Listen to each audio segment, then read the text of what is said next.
hard to live up to that, but I will do my very best. Look around the room. Just look at all the people here.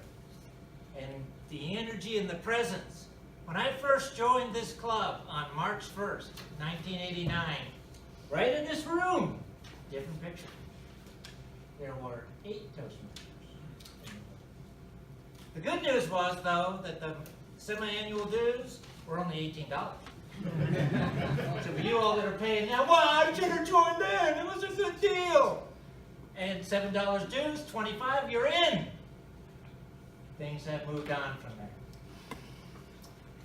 I'm here to share a little bit about my journey, but also in that journey, how this club grew and reflected on that. In 1989, I joined the club, but I was working for the Ken Blanchard companies as a professional speaker. So why did I join Toastmasters? 1989, some of you in this room, like Eva, weren't even born then. Were you, Eva? No. Oh, all right. That one I'm sure of. The rest of you, can't tell sometimes. But why would I join and stay in Toastmasters all that time? And I'd laugh when Philip talked about fast track, and we're talking millennials in the room. Fast track, that means it gets done in an hour, right? Whoa, 7 years? That's okay. Come on. I joined Toastmasters because, like many Toastmasters, I'm an introvert. The last place I want to be is up here, in front of all these people. In fact, this Lex has an advantage. He can't see your faces. You know, the poor introvert is up there, they're looking at everybody's face. Why is that person smiling like that? He's got gastric or he's thinking bad things of me. Why is that person doing this? You're going crazy in your head. But as a professional presenter, the one thing I needed from Toastmasters was feedback. And in Toastmasters, the blessing that you get is the feedback helps you grow. It's specific on what you did well, specific on what you need to do better. As a professional speaker, all you hear about is if it went well, they clap. If it didn't go well, they clap again, but they never ask you back. And you have not a clue why they didn't ask you back, and that leaves you perplexed. Plus, most of my work was not being done in the United States. I had just finished 25 years in the Navy. Wow, let me see, 1989, you finished 25 years in the Navy. I'm going to do the math. This guy may actually expire right here on this table. And then you're going to have to clean up the mess. Anyway, I was working out of Singapore because that was the one place I could find work. I had to look that far to find work. That's okay. Got it. Well, I needed to make sure that I was getting feedback on how I was presenting so that it would meet the needs of the audience. So the first thing I did in Singapore was join a Toastmaster club. What else would you do to get the feedback? So now I'm a member of 2 clubs. 60% of the time in Singapore, 40% of the time right here. And I went back and forth in that.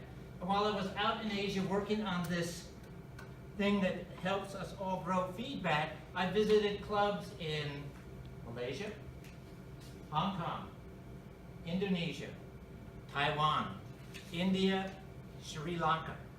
Went to all those places to visit Well, I didn't go there to visit Toastmaster Club.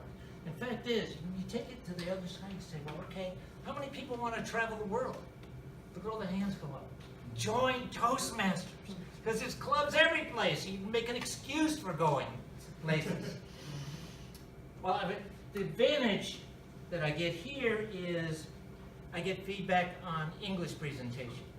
When I go to other countries, I get feedback on how well my English translates into other countries. And one of the skills that you can get out of Toastmasters that I find is when you're working in another country where English is a second or third language, is how many times in Toastmasters, in a club like this, do we use idioms? You all know what idioms are? Yes. Tim, help us. What's an idiom? An idiom is something that you or I might say that Bob or Philip may not understand. Because it's unique to a country or a culture. But we say them all the time, don't even think about it. You go to somebody else's culture and say, well, I got that thought right off the top of my head. They have never heard that expression. They're sitting there trying to think about, what are you talking What's gonna blow off the top of David's head? I have no idea. And in Toastmasters, when you become aware of that sort of thing, you realize that you need to talk in such a way that the language communicates. And in 108, we started getting good at that. Remember I said we started with 8 when I first joined?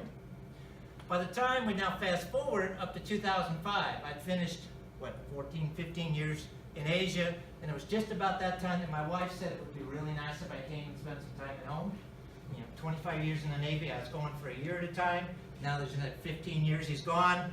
Wow, does this guy ever live at home? Yes, I came home, and I became the president of the club just about the time that Philip and a few others showed up. And we went from a club of 8 to a club of 22 in 1 year. And one of the things that happened in this club, when you think about it, was quite interesting. At least it was interesting to me. When I first joined this club, and it had 8 members, everybody was a white Anglo-Saxon 40. That's it. Now think about Chula Vista. Even just look at the telephone directory. That didn't meet the culture. And there were some things that we were doing that just was not inviting. One of the problems is if you're trying to come to a close club and learn to be good at English and everybody else is perfect at English, it's rather overwhelming. And so we worked on making sure people felt more included, making sure people felt welcome, doing all the things that Toastmasters say, like greeting at the door, giving people name tags, giving them working manuals and so forth. And that year we grew up to 22. And this club, the Great 108, has stayed up around 30 since that time. Why does it stay at 30? First of all, is that unique?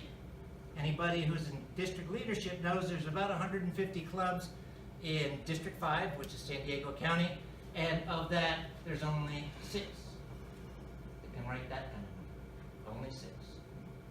You are one of the best clubs in it because you do those sort of things. And when I get a little more time to talk a little bit more of how great this club is, and how unique and distinctive this club is, I will be back up here to share a little bit more with you. But keep in mind, you are part of one of the best clubs. Actually, probably the best club, but I got to be humble. One of the best clubs in the district, the Great 108. Mr. Toastmaster.